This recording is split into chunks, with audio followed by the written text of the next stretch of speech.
always known that a worrying new variant could be a threat to the progress that we've made as a nation. We're entering the winter in a strong position, thanks to the decisions we made in the summer and the defences that we have built. Our vaccination programme has been moving at a blistering pace, and this weekend we reached the milestone of 17 million boosters across the UK. This means that even though cases have been rising, hospital admissions have fallen a further 11% in the past week, and deaths have fallen by 17%. But just as the vaccination programme has shifted the odds in our favour, a worrying new variant has always had the opportunity to shift them back. Last week, I was alerted to what is now known as the Omicron variant, now designated a variant of concern by the World Health Organization. We're learning more about this new variant all the time, but the latest indication is that it spreads very rapidly. It may impact the effectiveness of one of our major treatments for COVID-19, Ronapreve. And, as the Chief Medical Officer said this weekend, there's a reasonable chance that our current vaccines may be impacted. I can update the House that there have now been 5 confirmed cases in England and also 6 confirmed cases in Scotland, and we expect cases to rise over the coming days. The new variant has also been spreading across the world. Confirmed cases have been reported in many countries, including Austria, Belgium, the Czech Republic, Denmark, Germany, Italy, the Netherlands, and Portugal. In this race between the vaccines and the virus, the new variant may have given the virus extra legs. So our strategy is to buy ourselves time and to strengthen our defences while our world-leading scientists learn more about this potential threat. On Friday, I updated the House about the measures we've put in place, including how, within hours, we'd placed 6 countries in southern Africa on the travel red list. Today, Mr. Speaker, I'd like to update the House on more balanced and proportionate steps that we are taking. First, measures at the border to slow the incursion of the variant from abroad. On Saturday, in line with the updated advice from the UK Health Security Agency, we acted quickly to add 4 other countries to the travel red list: Angola, Mozambique, Malawi, and Zambia. This means that anyone who's not a UK or Irish national or resident who's been in any of these countries over the previous 10 days will be refused entry. And those who are allowed entry must isolate in a government-approved facility for 10 days. Beyond this red list, we're also going further to put in place a proportionate testing regime for arrivals from across the world. So we'll require anyone who enters the UK to take a PCR test by the end of their 2nd day after they arrive, and to self-isolate until they receive a negative result. The regulations for this have been laid before the House today and will come into effect at 4 a.m. tomorrow. Second, we've announced measures to slow the spread of the virus here in the UK.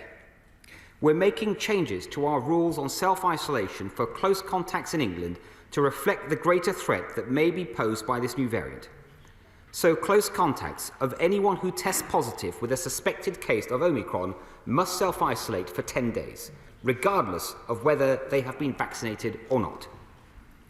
Face coverings will also be made compulsory in shops and on public transport in England unless an individual has a medical exemption. The regulations for self-isolation and face coverings have been laid before the House today and will come into force at 4 a.m. tomorrow. But I can confirm to the House that there will be a debate and votes on these 2 measures to give the House the opportunity to have its say and to perform valuable scrutiny.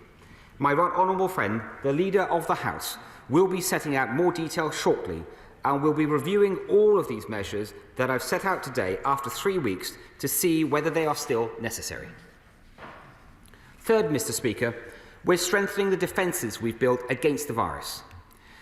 We're already in a stronger position than we were when we faced the Delta variant. We have a much greater capacity for testing, an enhanced ability for sequencing, and the collective protection that's offered by 114 million jabs in arms. And so I would like to update the House on our vaccination programme as well. Our COVID-19 vaccination programme has been a national success story. We've delivered more booster doses than anywhere else in Europe, and we've given top-up jabs to over 1 in 3 people over the age of 18 across the United Kingdom. I'd like to take this opportunity to pay tribute to the NHS, the volunteers, the armed forces, and everyone else that has been involved in this life-saving work. Our vaccines remain our best line of defence against this virus, in whatever form it attacks us. There's a lot we don't know about how our vaccine responds to this new variant. But although it's possible that they may be less effective, it's highly unlikely they will have no effectiveness at all against serious disease. So it's really important that we get as many jabs in arms as possible. Over the next few weeks, we were already planning to do 6 million booster jabs in England alone. But against this backdrop of this new variant, we want to go further and faster. So I asked the JCVI, the government's independent expert advisors on vaccinations, to urgently review how we could expand the programme and whether we should reduce the gap between second doses and boosters. The JCVI published its advice in the last hour.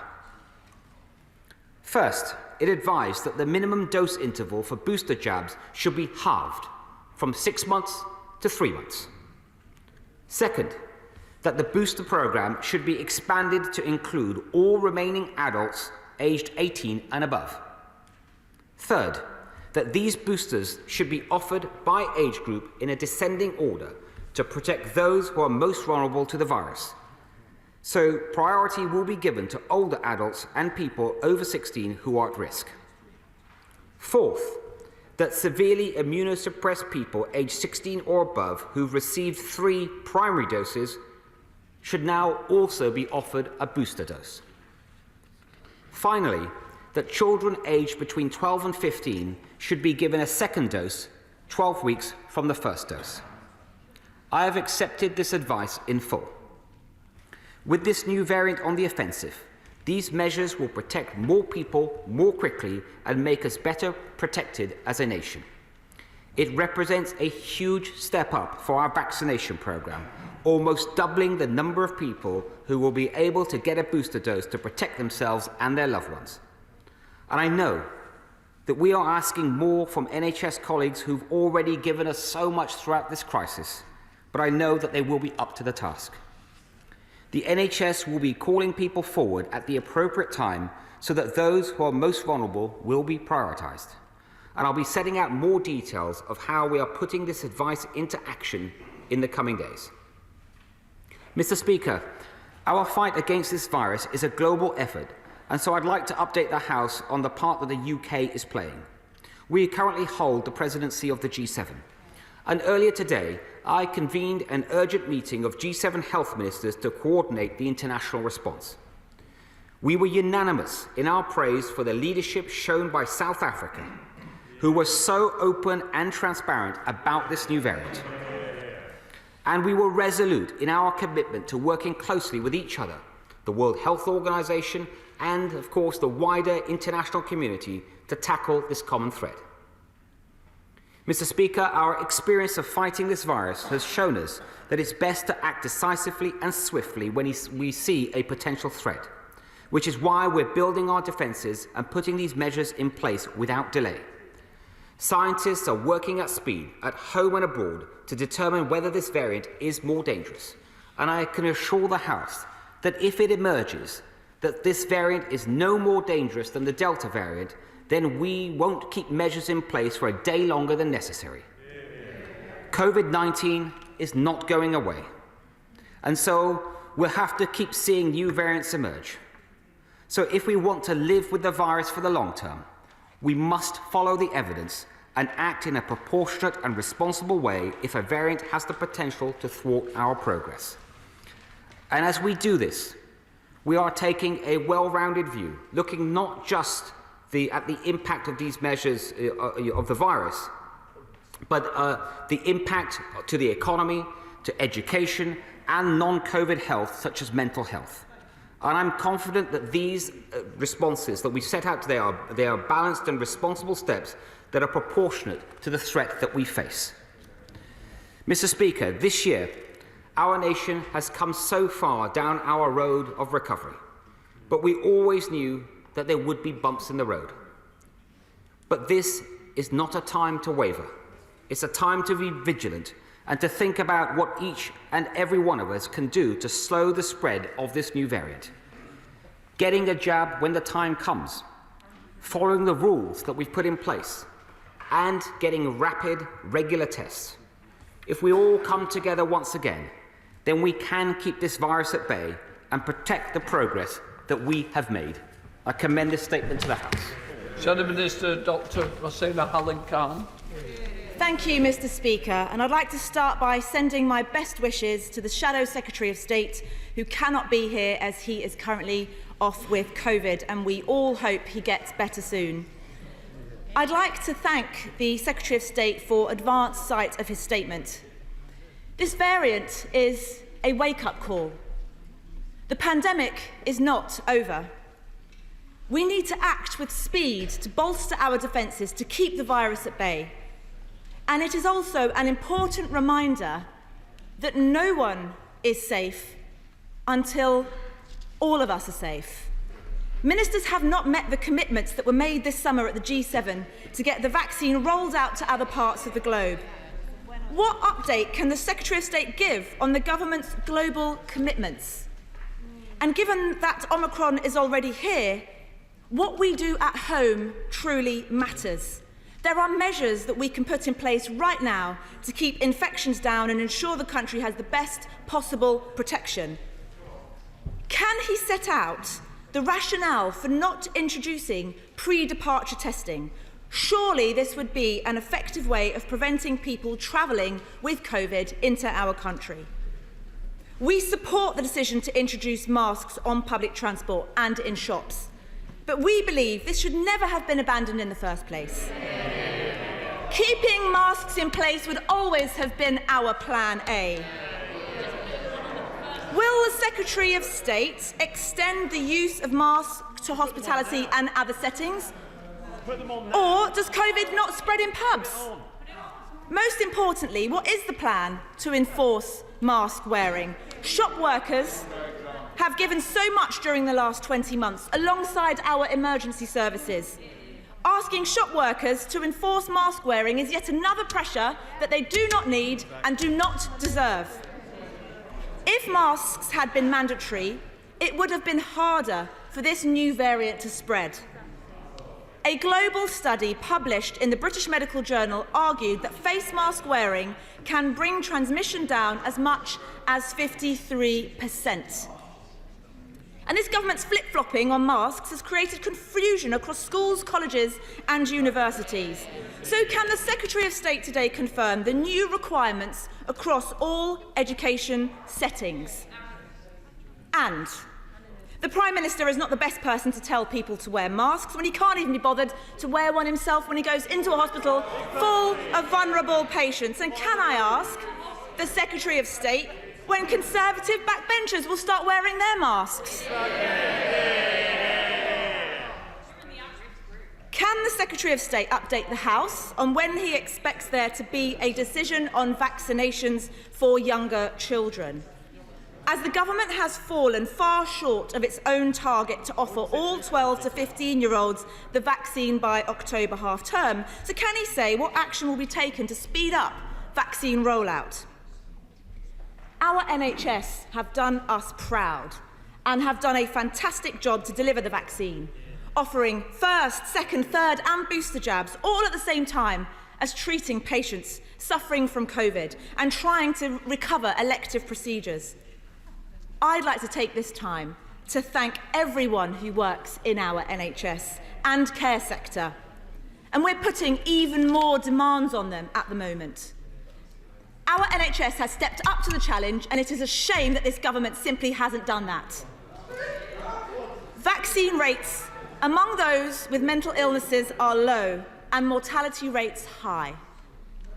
The government needs to stop weaponising mental health and instead must recognise that good, clear, honest communication is so important in a crisis, something that they have failed to do so far. And I know, and I've mentioned time and time again, but the government must acknowledge the trauma for people with severe COVID, long COVID, and NHS staff. So where is their plan? Labour has been clear throughout this pandemic that proper sick pay will help people to isolate. The government has chosen to ignore us time and time again, so I ask again, what support will be available to people who need to self-isolate? And isn't this the time to finally fix sick pay? I would also appreciate it if the Secretary of State could update the House on the new antivirals and how they will be utilised. And why are the government not already giving antibody tests to the immunocompromised? The situation we find ourselves in now was entirely predictable. Yet again, this government have shown they are incapable of protecting our communities, protecting our NHS and saving lives. So stay.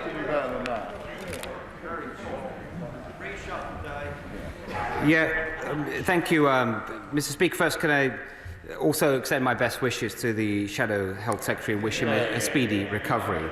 I do have to say, Mr. Speaker, I do think the Honourable Lady has misjudged the tone of the House. This is a very serious matter, and I think the whole country would be looking for all members of this House to work together and to support the nation. And surely she isn't blaming the UK government for the emergence of this new variant. I feel, Mr. Speaker, perhaps she was just auditioning for the reshuffle that's going on in her party right now. But let me, Mr. Speaker, answer the questions around. She asked about international donations. And the UK is leading the world in international donations, quite rightly so. It is absolutely right that that is treated as a priority.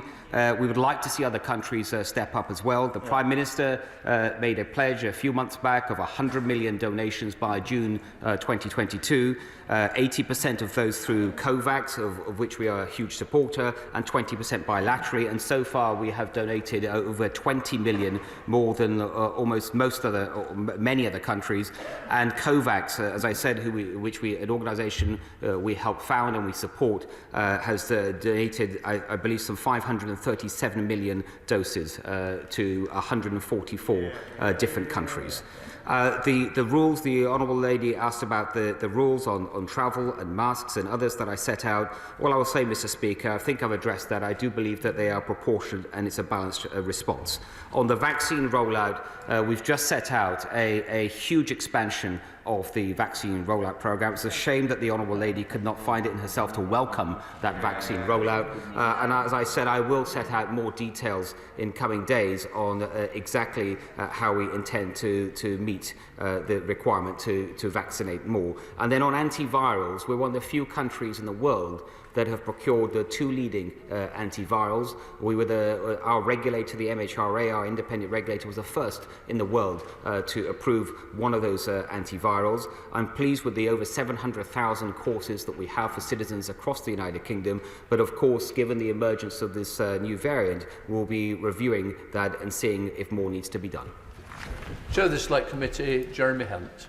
Thank you, Mr. Speaker. The late Donald Rumsfeld coined the phrase known unknowns, and that is what we face with the new Omicron virus. So the Secretary of State is absolutely right to take sensible and proportionate measures to buy time while we are waiting to understand how dangerous this new variant can be.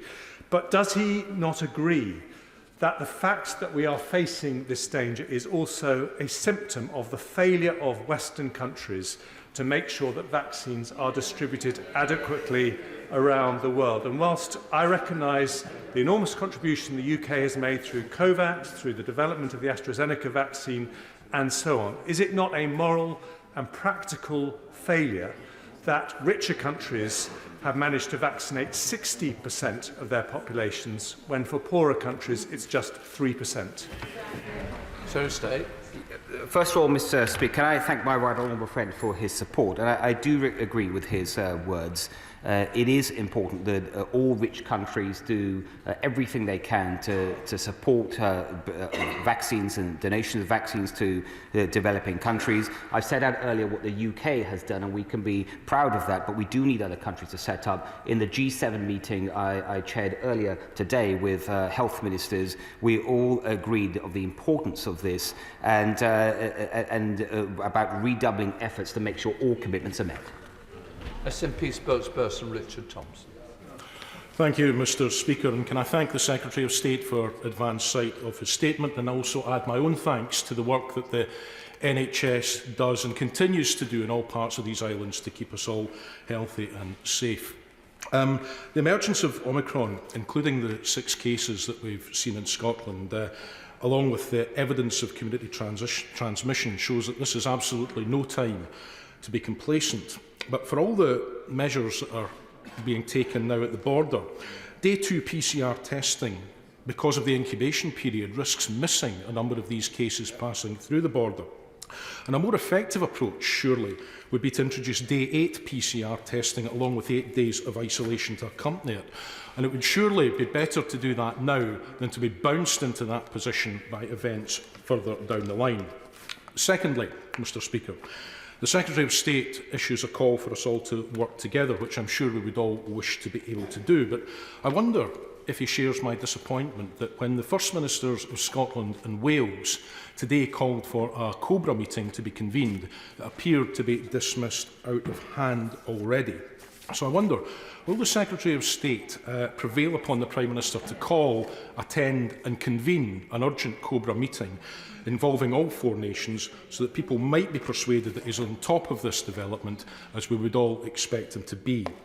And finally, I wonder, would the Secretary of State agree with the opposition front bench and the Chair of the Select Committee and myself that this emergence of this variant shows that none of us are safe until all of us are safe, and that however much is being done and however much the UK has done to date, more still needs to be done in order to achieve as close to 100% global vaccination as is possible. That not only includes the vaccination programmes that we're in, but it involves increasing global vaccine production as well as overcoming the barriers that patent law might place in the way of achieving that. Secretary of State. Mr. Speaker, can I first turn to the honourable gentleman's question around the day 2 testing? We do believe that the day 2 testing requirement is the proportionate response for international travel. He will know that it applies to all incoming arrivals into the UK, and that the individual concerned would have to self-isolate until they get a negative test result. And I think that is the right response. In terms of meetings and UK nations working together, I think that has been one of the successes of the UK response to this pandemic, the way that the nations across the UK have worked together, especially on vaccines, on testing, on surveillance and antivirals, and it shows that we're stronger together. Greg Clark. Thank you very much indeed, Mr. Speaker. So Andrew Pollard, who developed the Oxford vaccine, predicted to my Select Committee in June that new variants would escape the vaccines by being more infectious, but that protection against severe illness should continue. Yes. So will my right honourable friend avoid taking any panic measures if we see a rise in infections during the weeks ahead, as seems inevitable, and concentrate instead on the vaccine's effectiveness against severe illness and hospitalisation? Mr. Speaker, my right honourable friend is absolutely right. We have already, as I referred to in my statement, even with the dominant Delta variant at the moment, we have seen some rises in infections, but we've been seeing falls in hospitalisation, in death rates, thankfully too. And the reason for that is the power of the vaccines, especially our booster program, the largest in Europe. So my right honourable friend is absolutely right that what matters as we look ahead around this new variant is what matters more than anything is hospitalisations. Clive. Thank you, Mr. Speaker. The second line in the Secretary of State's statement says, "We've always known that a worrying new variant could be a threat to the progress we've made as a nation." With that in mind, does he think it was wrong for the government to abandon mask wearing in public places and confined spaces? And will he listen to the recommendations of Doreen Lawrence's report and start to issue full face protection masks to care workers and health workers? So state. Mr. Speaker, surely the honourable gentleman isn't suggesting that if we had different rules on masks over the summer, that this new variant would not have emerged. Andrea Layton. Thank you, Mr. Speaker. I'm sure my right honourable friend will want to pay tribute to the South African government for raising the existence of the Omicron variant, and obviously that has resulted in them having a travel ban imposed. I do have constituents and in fact family members stuck in South Africa. So can my right honourable friend tell us how long he expects cancellations and suspensions of flights to occur? Because obviously for anyone stuck overseas, it's a very worrying time. State. First of all, I join my right honourable friend in again expressing thanks to the South African government about how they have handled this difficult situation. And I also understand what my right honourable friend has said about her constituents. Many of us will have constituents in a similar position. And it is hard to say when direct flights might start, but we have started our hotel booking programme, so that is one part of trying to get our citizens back, but we will do everything we can to support them in that way. Well, Rivaz. Thank you, Mr. Speaker. Can I ask the Secretary of State, quite rightly, we praised the South African doctor, but she saw her patient face to face. Could I ask the Secretary of State what advice, guidance or instruction he's going to give to the GPs? I know my constituents in Walsall South are keen to see their GPs face to face, but this may be more effective than test and trace. Tuesday. Mr. Speaker, the honourable lady is an important question, and one thing we are doing at this point is updating guidance throughout the NHS, including primary care. Thank you very much, Mr. Speaker. In his statement, the Secretary of State said that the legislation that he's laid before the House, which incidentally isn't yet available on the legislation.gov website for members to study, he said close contacts of anyone who tests positive with a suspected case of Omicron must self-isolate for 10 days regardless of whether they've been vaccinated. Can I just confirm with him, first of all, that is what is in the regulations, and secondly, for the benefit of the House, could he set out what he set out yesterday in the television studios, the mechanism by which the Omicron variant will be identified and communicated to those people contacted by test and trace, so that we all know how this is going to work, as it's more complicated than the system we've had to date. Secretary of State. Yeah, what I can tell my right honourable friend is that what I can confirm is that the new regulation on close contact will be anyone that is a close contact of someone that is a confirmed positive case of suspected Omicron. The UKHSA is working at speed about what are the best ways to determine a suspected case. One of the ways to do that is to do the so-called S-gene dropout test, but there are other quick ways to ascertain that as well. And the work in terms of tracing will be carried out by UK Test and Trace. Daisy Cooper. Thank you, Mr. Speaker. It's often said that how a society treats its most vulnerable is a measure of its humanity. And yet a quarter of the clinically extremely vulnerable are yet to have their third primary dose because of the confusion that persists between the third primary dose and the booster. 1 in 5 of the clinically extremely vulnerable are still shielding without any government guidance or support. For them, the uncertainty of the new variant is quite frankly terrifying. So will the Secretary of State or one of his ministers please agree to meet with me and patient groups to discuss our 5-point plan on how we can protect the clinically extremely vulnerable this winter? Secretary of State. The vaccines minister is meeting with patient groups this week, but she would also be happy to meet with the honourable lady. Matt Hancock. Thank you very much, Mr. Speaker. Can I join others in welcoming the well-judged and rapid action this weekend, and also welcome the acceleration of boosters, including the new provision of a mass vaccination this weekend in Newmarket. And while existing vaccinations, including boosters, are effective against all known major variants before Omicron, can he set out plans for a variant vaccine should it be needed in the worst-case scenario? So state. Can I thank my right honourable friend for his support? When it comes to potentially new vaccines, that is a programme that the UK has been supporting, largely thanks to his efforts when he was in my position. And that work continues. And if it is necessary to procure new vaccines that we believe are safe and effective and will help with this new variant, we will do so. Sarah. Thank you, Mr. Speaker. Gordon Brown said yesterday that the Chief Medical Officer urgently needs to teach the Prime Minister some basic medical facts. I'd say that could probably be extended to some of those on the backbenches opposite as well. Meaning, we're not going to stop the threat of variants. Sorry. Mr Shelbrooke, I thought you might be going on the NATO delegation, and I don't want to that you've missed out on it. Please carry on. Thank you, Mr. Speaker. We're not going to stop the threat of variants derailing our progress until we vaccinate the world. Our country has enough vaccine to give at least 3 doses to everybody. Yet, of the 100 million doses that were pledged by the Prime Minister to the world's poorest, less than 10% have actually been delivered. So, can the Secretary of State tell us if the PM will meet his ambition to help vaccinate the world by the end of 2021, or is this yet another broken promise with catastrophic consequences? Secretary of State. Mr. Speaker, I think I did say earlier, out of the 100 million commitment the UK has made for international donations, over 20 million have already gone, been delivered, and there's another 10 million about to go. You're married. Thank you, Mr. Speaker. The return of PCR testing will be met with some apprehension by the international travel sector, which has just been getting back onto its feet. But they will at least be cheered by the Secretary of State's statement that we won't keep measures in place for a day longer than is necessary.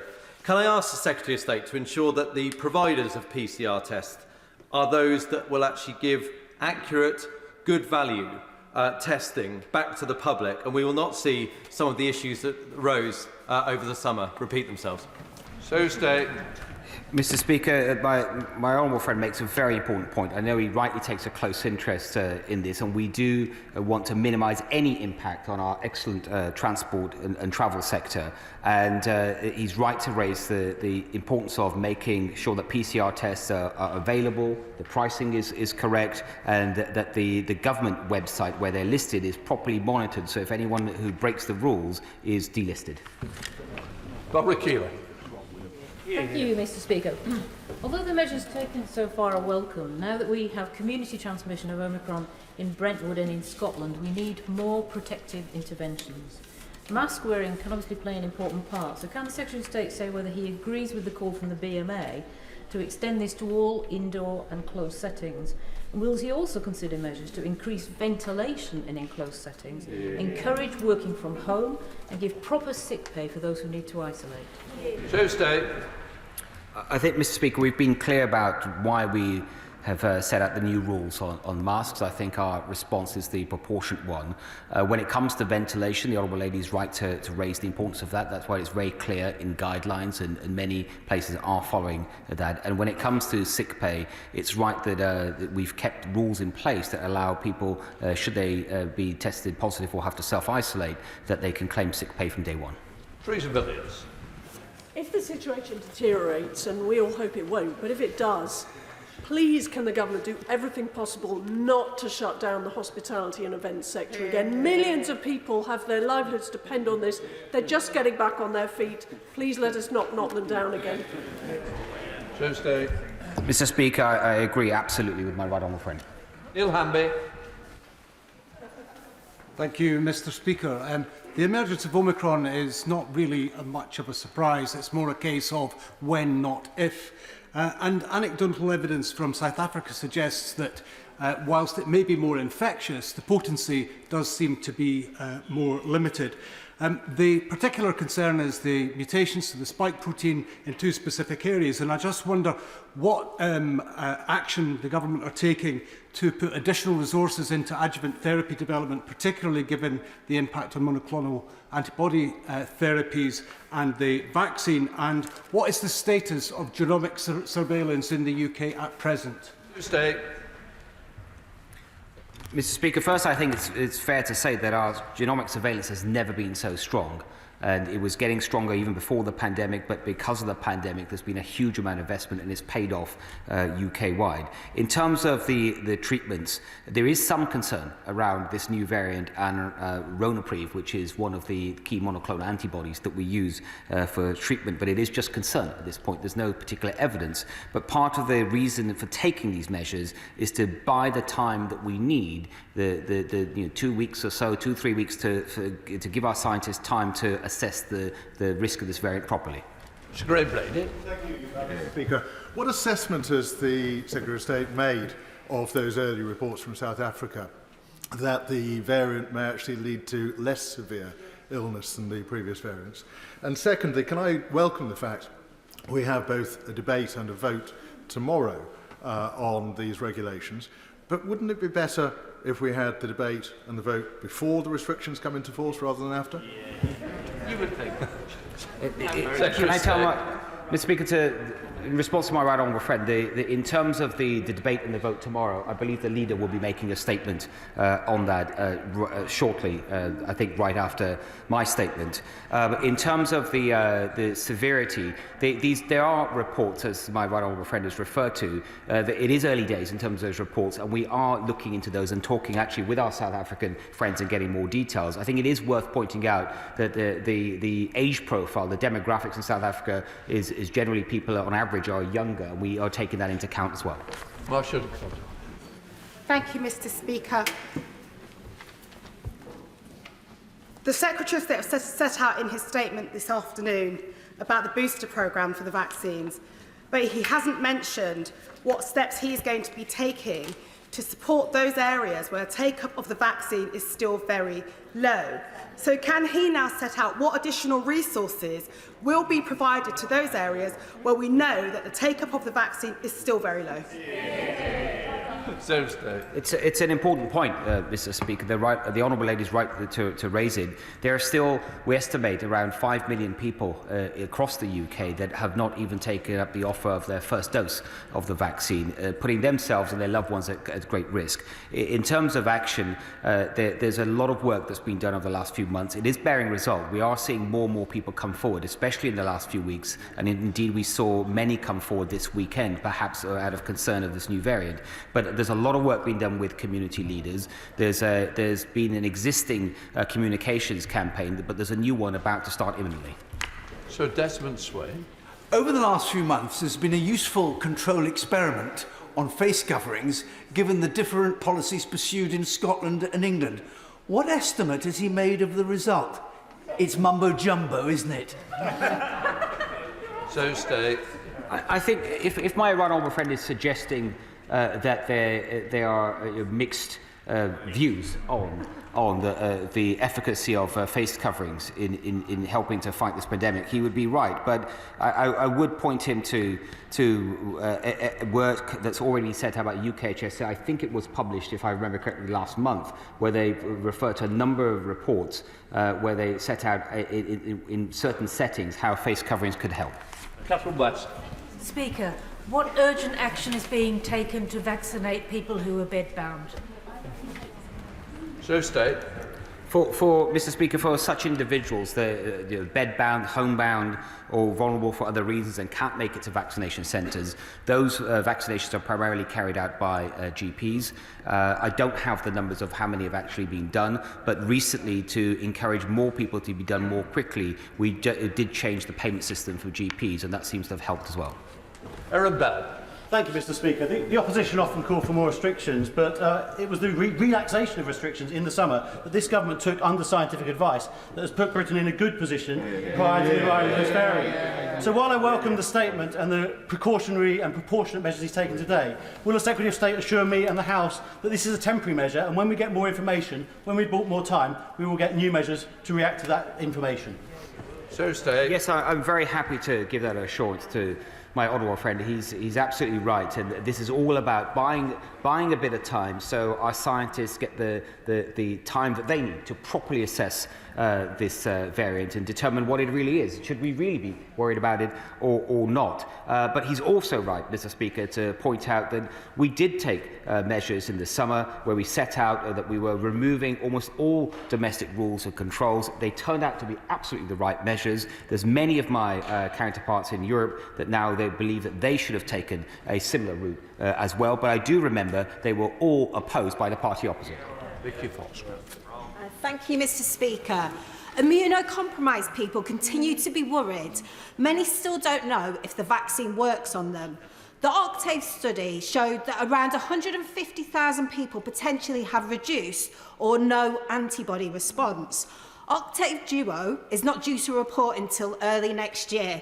Will the Secretary of State ensure this population have access to antibody tests, thus allowing them to know their level of protection? And for those with little or no protection, will he ensure that they have the support they need to stay safe? Yes, of course, Mr. Speaker. We want to make sure that we are helping people that are immunosuppressed in every way that is possible, including access to any tests that might be clinically required. The Honourable Lady may have noted earlier in the JCVI advice that I referred to that there's also a recommendation which we have accepted to say that those that are immunosuppressed that are able to benefit from vaccine to some extent, that they are offered a booster dose on top of the third primary dose, and then also the antivirals are very important for that particular group of vulnerable people, and it's good that the UK has procured them. Bob Seeley. Thank you, Mr. Speaker. Will the Secretary of State, on behalf of Government, reassure me that the Foreign Office and the consular service in the Foreign Office will be doing all that it can, because I'm already receiving calls from islanders stuck in Southern Africa who are worried about their ability to get back. Thank you. Secretary of State. Yes, Mr. Speaker, I can give my honourable friend that assurance. We have been working closely with colleagues in the Foreign Office, and it will remain vital work so we can help people, UK citizens or Irish citizens that might be stuck aboard to come back. Interesting. Hilary Benn.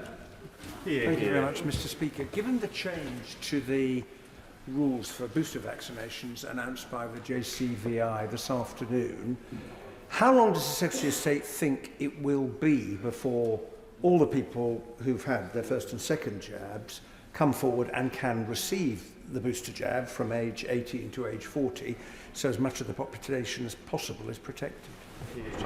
Secretary of State. Mr. Speaker, first, if I could tell the right honourable gentleman that we've already done 17 million, and that is almost one-third of the adult population. It's more than any other country in Europe. But he's right to ask how quickly could we do those that will become newly eligible. If he allows me, I will have to come back to the House and set out details about how we intend to meet this advice. This advice was very quickly received from the JCVI over the weekend. They did stellar work to turn it around so quickly, but I have already asked the NHS about operationalising it, and we're not quite there yet, but we will be very shortly, and I will set that out. Richard Drax. Thank you, Mr. Speaker. None of us underplayed the threat of any new variant, and as my right honourable friend said today, COVID is not going to go away. It's not. It's here for the rest of our lives. The country is learning to live with this disease now. It is the only way forward. Can he please reassure me, the House and the country, that he will never, ever go back to locking this country down? Mr. Speaker, I mean, no one wants to see those kind of measures, but the honourable gentleman, I'm sure, will agree with me that, well, first let me agree with him that COVID is with us to stay, and we need to learn to live with it. And the best way I think we can do that is with the primary form of defence that we've got, which is our vaccination programme. And I hope he agrees with me. We're absolutely right to basically put the booster programme on steroids, because that will really help us. Peter Kyle. Thank you, Mr. Speaker. One of the most COVID vulnerable settings in the country is school classrooms. And children have a much, much lower vaccination rate than adults. And children come from all over communities to one place and then return in the afternoon to families. Now, masks are being returned to corridors, but they're not being returned to classrooms. I take no pleasure in advising the Secretary of State to make children wear masks in classrooms. However, it is absolutely clear what the stakes are going to be if we get this wrong. Students have already been absent from schools by their hundreds of thousands this term, and we are approaching the exam season.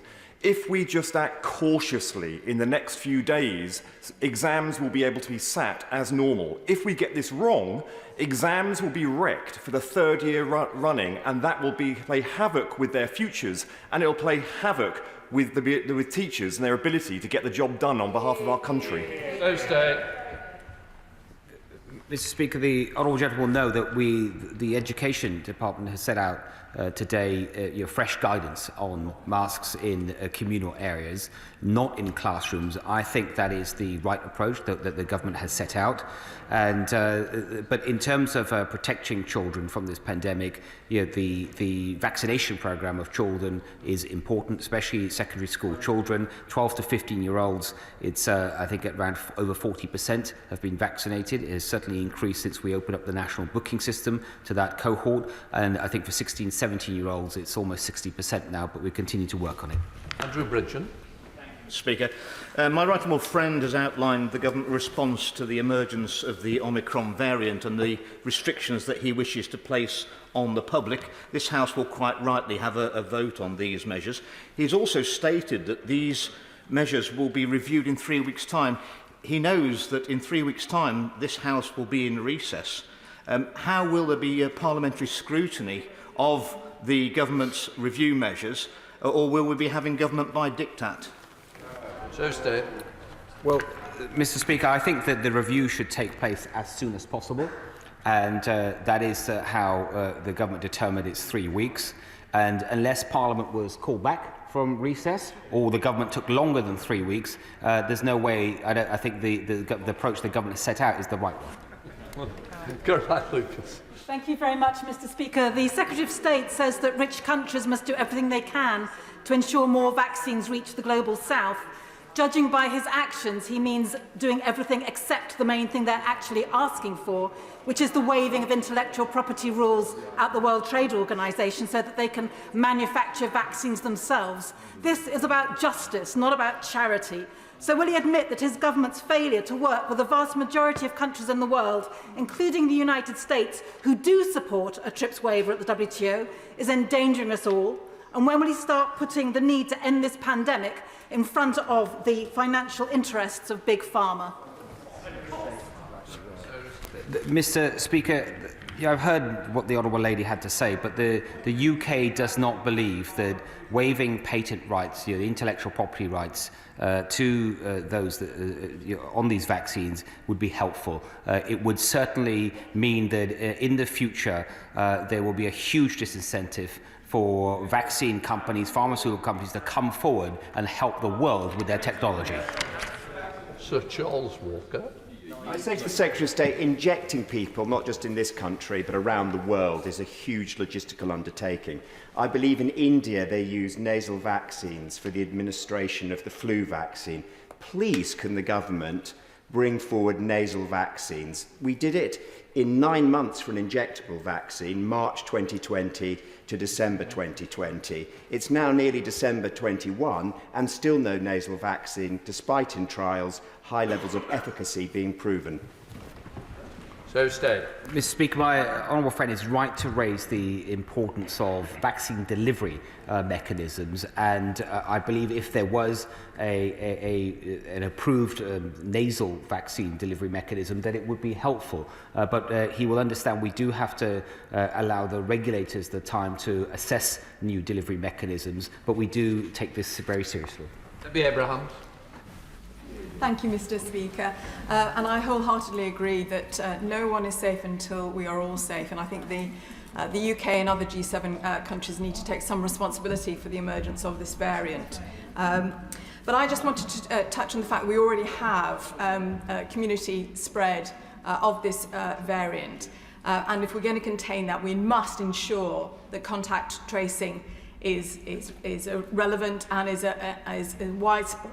widespread as possible. So can the Secretary of State, I've asked him this in the last few weeks, confirm that the Containment Outbreak Management Fund will be extended beyond March, and for those places that don't have it, that they will have it, and of course those that have already spent it will be able to be properly resourced. Thank you. So the Honourable Lady makes an important point about contact tracing. In terms of the Containment Management Outbreak Fund, especially given the emergence of this variant, we are actively reviewing it. Steve Bryan. Very much, sir. I welcome the widening of the booster programme that he's announced, but my constituents still have no walk-in access in Winchester, so I'd really appreciate his help with that on behalf of an increasing number of constituents contacting me. Now, the measures that will be asked to approve tomorrow night will likely appear rather small in and of themselves, but he knows the wider impact of the past few days is absolutely huge. You know, we've got nativity plays cancelled or moved online. These are moments that we just don't get back, and community events being cancelled just in case. So the Prime Minister said this lunchtime, if you're boosted, we know your response to this variant is strong. So can I ask my right honourable friend what evidence base this is drawn from, and when we might reasonably expect data from the scientists on how, if at all, the variant hits vaccine efficacy? So, State. First of all, I noted what my honourable friend said, Mr. Speaker, about walk-in access in Hampshire, so I will take that away and get back to him. Secondly, in terms of, he's also right to talk about the impact of these measures. Although, as I said, I believe they are right and proportionate and balanced, we must never forget the impact they have on individuals and their daily lives, and that is why they must be removed the moment it is safe to remove them. And in terms of when we will have more data, the reason we set a 3-week review point is that is the time that we believe that we will have more information, not just the information we come up with ourselves, but through our international counterparts. Thank you, Mr. Speaker. First of all, can I thank the Secretary of State and his team for all they do to combat COVID-19 diseases in the UK.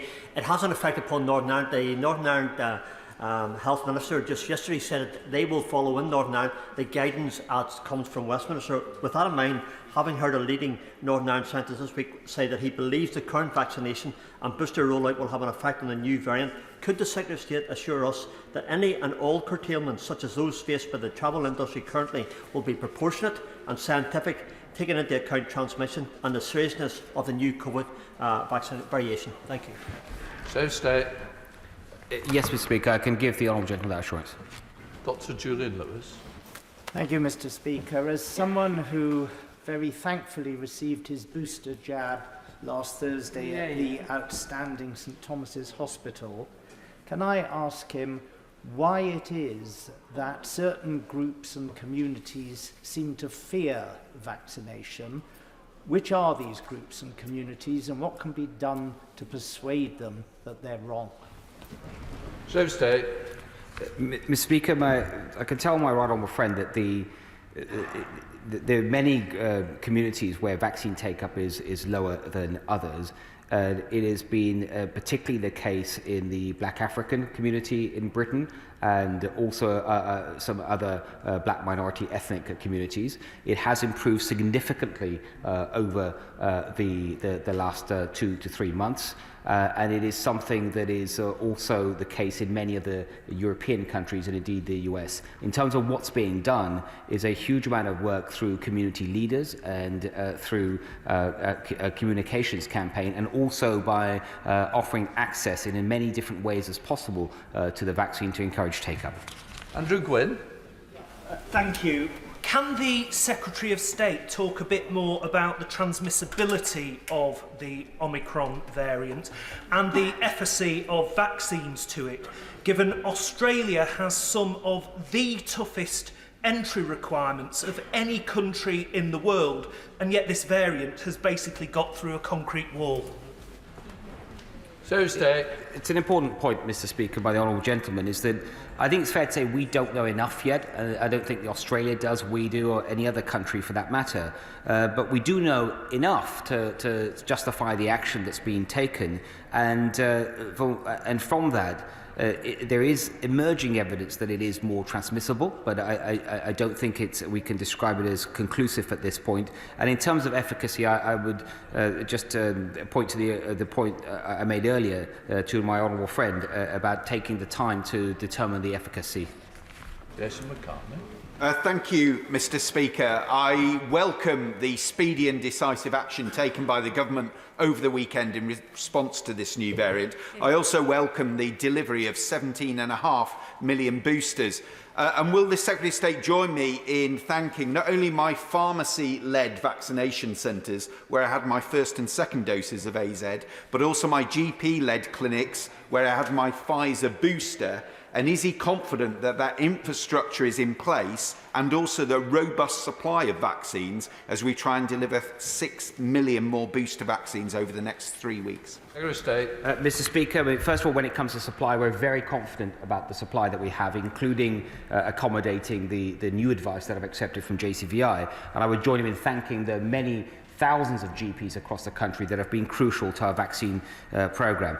Mr. Speaker, can I just take a moment to my honourable friend, the member for Forest Dean, earlier asked me about the regulations and the timing of the laying of the regulations. And I want to clarify that there are regulations for these new measures. They have been made by my honourable friend, the Minister for Public Health and Vaccines, and they are in the process of being registered with the National Archives, and then they will be laid before Parliament, and they should be available to review online at around 5 p.m. Chris Bryant. Thank you, Mr. Speaker. It doesn't feel like this pandemic is going to be over anytime soon. I mean, we've only got to Omicron, not to Omega so far. Can I urge the Secretary of State to look at two particular things? The first is the campaign of disinformation, deliberate campaign of disinformation that is going on around the country. Some of these people are dangerous. Their views are certainly dangerous, and I hope that he will work with the Home Secretary to make sure that we check on all of these campaigns around the new Nuremberg laws, that nobody is going to be doing damage to people who are working in the health service. And secondly, can he tackle the problem of profiteering? Because frankly, some of the companies are charging completely disproportionate prices now for PCR tests. There should surely be a fixed price across the whole of the UK. Secretary of State. Mr. Speaker, the honourable gentleman is a very good point about the danger of disinformation, how it's actually costing lives, not just here in the UK, but across the world. And he will know, for example, we've talked today a lot about South Africa, rightly, but there's a very low vaccine take-up in South Africa, even when they are available, partly due to this disinformation campaign. And I can assure we're working across government with the Home Office, with DCMS and others to counter this kind of disinformation as best as we can. And on PCR tests, I refer him to the remarks I made a moment ago. Thank you, Mr. Speaker. I congratulate my right honourable friend for taking swift and efficient action in relation to the additional protections that are necessary. But as he reviews the wearing of face masks and the additional restrictions is introduced as more data becomes available, will he also consider real-life scenarios? Because as he's heard calls from members opposite about mask wearing and working from home, is he aware that in Wales, mask wearing and working from home has still been in place since the summer, yet infection rates are still much higher? Right. Yeah, my right honourable friend is right to raise a difference in terms of the approach that Wales has taken in England. I think like him that we have taken the right approach to face masks, but I welcome his support today. Well, thank you, Mr. Speaker. My right honourable friend rightly highlights the role that South Africa's excellent testing and analysis system has had in identifying Omicron. It would be perverse if South Africa was treated less favourably as a result of the resources they put into such analyses. So will he go back and look at those countries that are neighbouring red list countries that have much lower testing and analysis levels and see whether travel restrictions might be appropriate for some of those countries in order to keep people in this country safe? Secretary of State. Mr. Speaker, we will keep that under review, but my honourable friend is also right to raise, again, like many members have across the House, the importance of South Africa and how it has handled this in such a professional and exemplary way. And he might reassure him to know that in the G7 meeting I chaired earlier, we all agree unanimously on that and the importance to continue to work and to support with South Africa. Stephen Kidd. Thank you, Mr. Speaker. We know that if the government just sits back and waits to buy development of new vaccines for new variants, then we'll be left at the back of the queue because industry will always go to the highest bidder, such as the EU or the US. Back in April, Clive Dix, the outgoing head of the Vaccine Task Force, sent the government a specific proposal about a new task force to be set up to fast-track the development of new vaccines for new variants. Yesterday, Mr. Dix revealed that the government's completely failed to respond to his proposal. Can the Secretary of State explain why the government's chosen to ignore Mr. Dix's expert advice? So State. Mr. Speaker, I don't think it would be correct to say the government has ignored the advice that the honourable gentleman has referred to, and also I think it would be incorrect for him to refer to or to say that the government has somehow, when it comes to vaccines, I think he said it's sit back and waits. You know, I just mentioned earlier the huge expansion in the vaccine programme on the back of the advice from the JCVI, and the fact that the UK has the supply already to meet that. The reason that we have that is because we have a fantastic vaccine task force, better than any other country in the world. Tricia Gibbs. Mr. Speaker, most countries in Africa missed the World Health Organization target for a mere 10% of their populations to be vaccinated by the end of last month as they struggle to secure supplies of vaccine. As the Secretary of State heard today, no one is safe until everyone is safe. What more will his government do with international partners to ramp up the sharing of vaccines with the developing countries to lessen the risk of further variant emergence?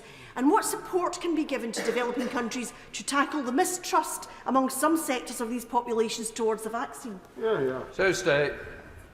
Mr. Speaker, in the G7 call I had today, we all agreed, all members, about the importance of this issue, working with developing countries, with not just providing the vaccine, but I hope the Honourable Lady would agree, looking at what more can be done in actual, once the country has the vaccine, delivering it locally, whether it's local logistics or other delivery mechanisms, and we will be working hard to see what more we can do together. Robert Health. Thank you, Mr. Speaker.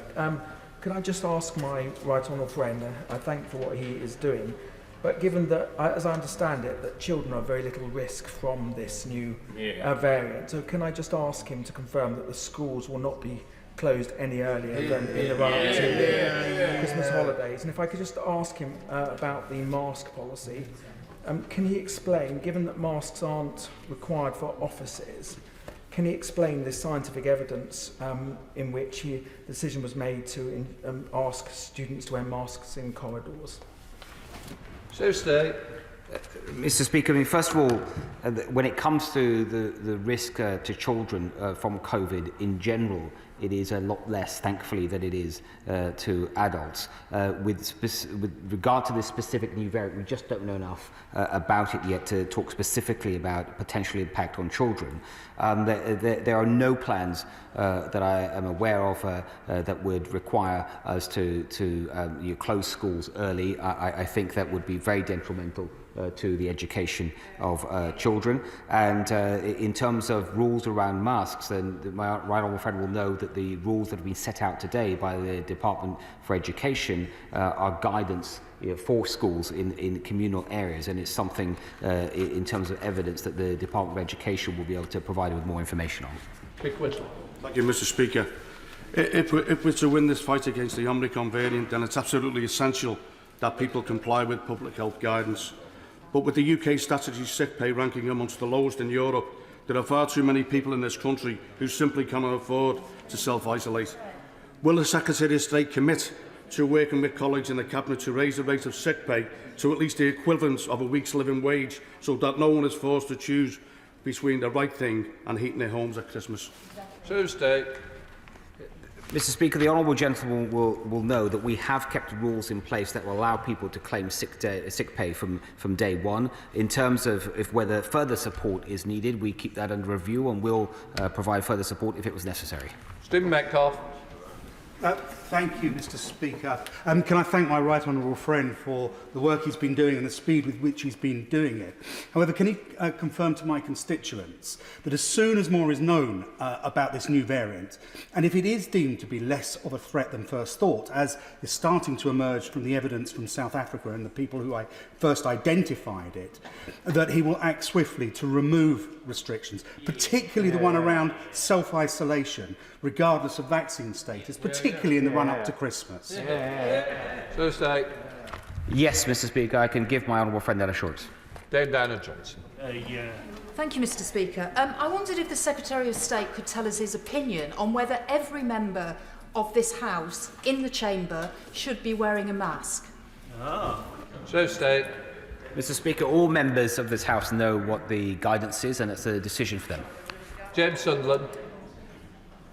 Mr. Speaker, like many in this place, I welcome the statement today, and I agree that further measures and restrictions would only be a necessary evil.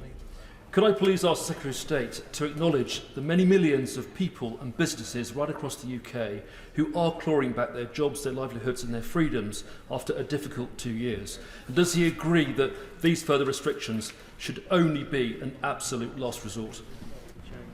Yes, Mr. Speaker, I do agree with my honourable friend, and we all know from our experience with this pandemic thus far that the restrictions, whilst many of them may well be necessary to fight COVID, they do have other impacts, especially on the economy, the life chances of people, on child's education, social life, and also I'm very much aware of the impact that it's had on non-COVID health outcomes. So I very much agree with what my honourable friend has said. Matt Rodder. Thank you, Mr. Speaker. I would like to welcome the government's plans to extend the vaccination programme.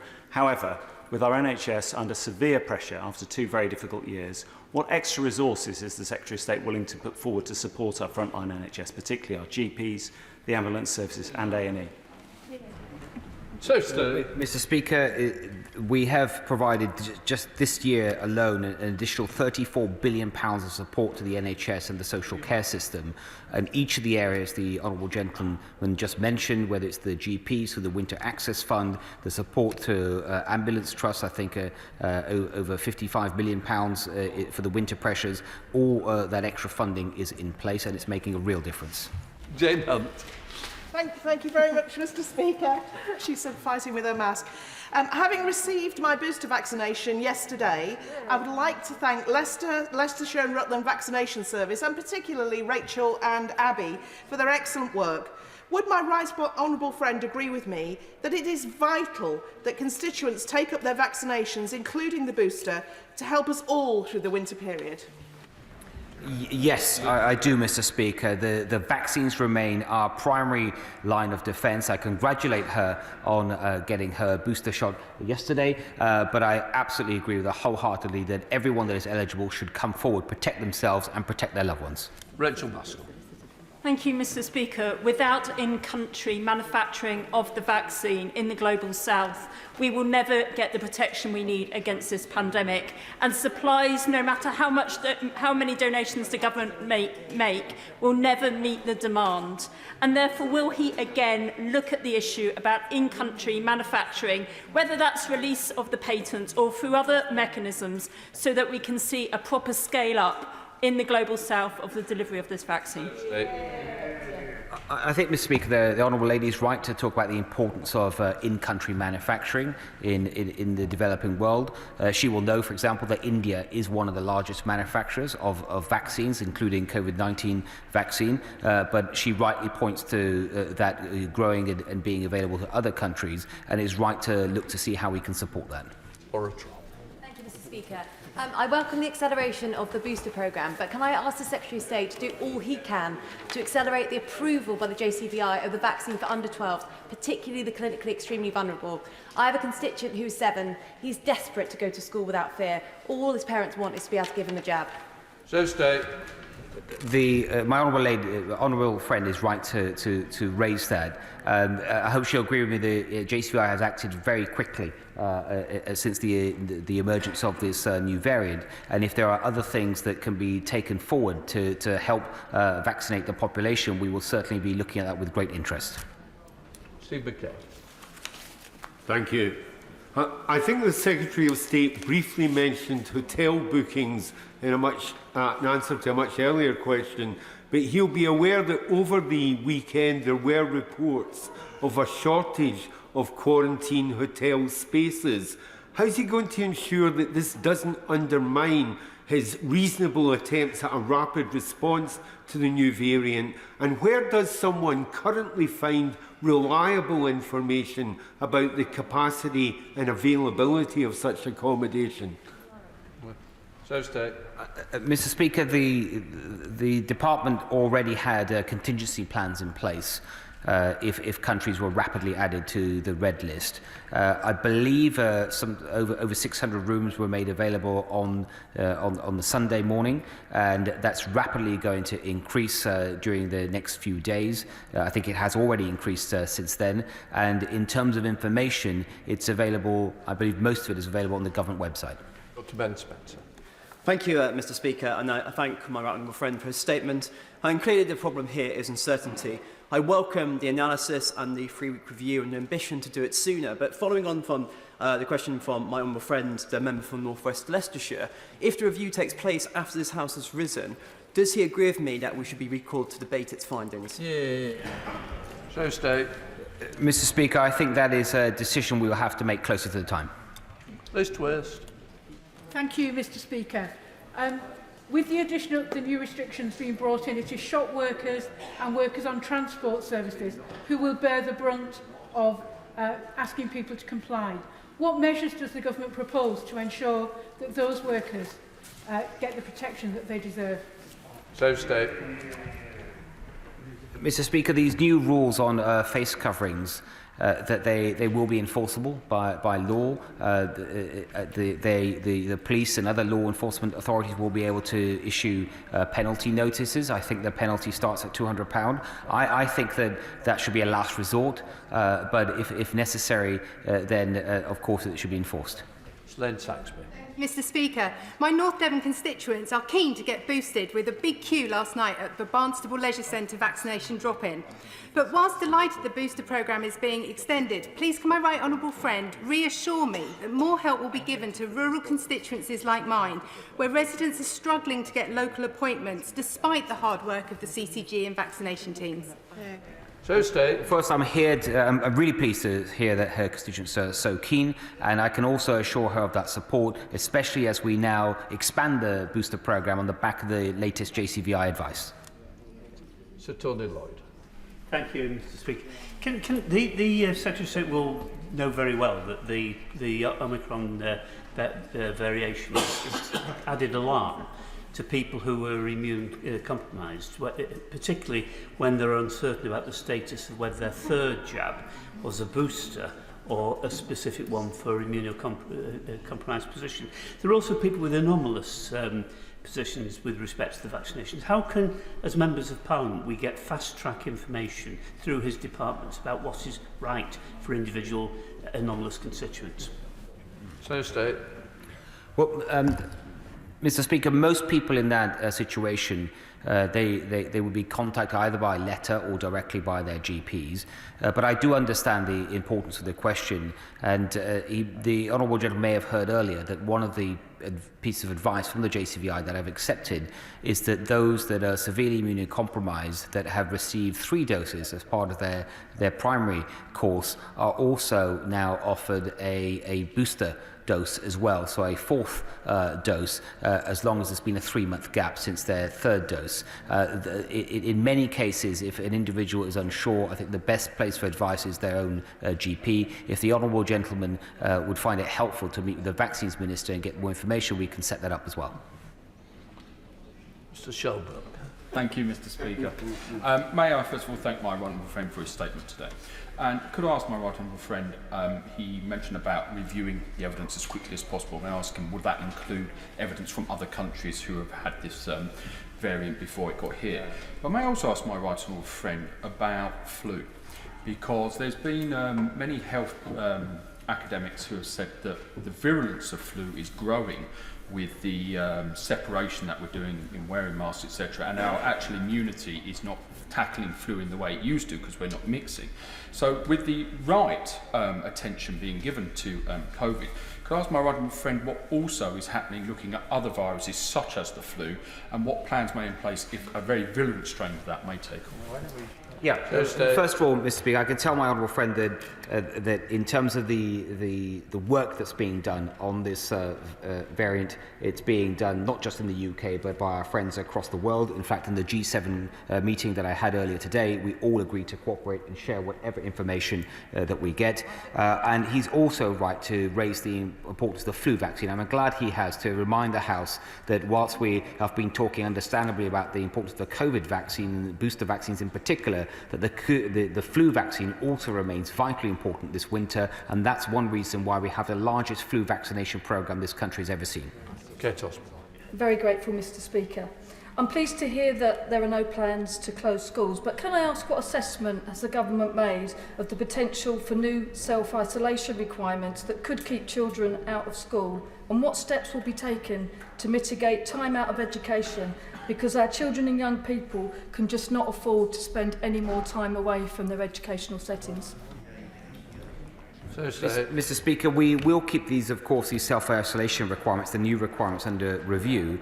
At this point in time, I think very, very few children would be affected because, as she knows, the new requirements only apply to someone who's a close contact who's tested positive with a suspected case of this new variant. But it is something we will keep under review, and the education of children will always be a huge priority. Now come to statement from the Leader of the House. We have a business statement. Thank you, Mr. Speaker. I should like to make a short business statement following the statement that's just been made by my right honourable friend, the Secretary of State for Health. Tomorrow's business will now be a debate to approve the health protection, coronavirus wearing of face coverings, England regulations 2021, and the health protection, coronavirus restrictions, self-isolation, England amendment number 4, regulations 2021, followed by Opposition Day, 9th allotted day, Part 1. There will be a debate on a motion in the name of the Scottish National Party. The business for the rest of the week remains unchanged to that previously announced, and I shall make a further business statement in the usual way on Thursday.